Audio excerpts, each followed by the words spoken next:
ខាងលើ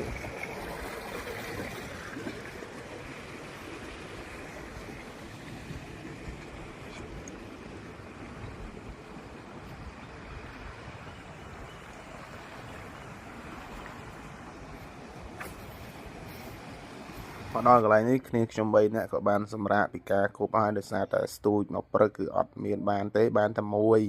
ហើយមកដល់កន្លែងនេះគឺនាំគ្នាថត selfie ទុកមើលលើក្រោយហើយបើនិយាយពីខោវិញហក់ថ្មឡើងដៃខោអស់ហើយពីថ្មវាវែងនេះកន្លែងនេះគឺខោដាច់បងប្អូនឃើញខាងប្រហោងធ្លុងសាមដែរអ្នកថតក៏អត់ប្រាប់ថតវីដេអូគឺចាញ់រូបសិលឹកទេបងប្អូននេះរូបសិលឹកគឺថតមើលទៅគឺស្រស់ហើយមើលទៅដិតហ្មងណាមិនដឹងមិនកាមេរ៉ាទូរស័ព្ទខ្ញុំវាបានទៅលើរូបសិលឹកខ្លាំងជាងវីដេអូហើយនេះជាកន្លែងណាសម្រាប់ចែកគ្នាហូបបាយហូបទឹកហើយមានបានដុតត្រីខ្មាំងនឹងបានមួយក្បាល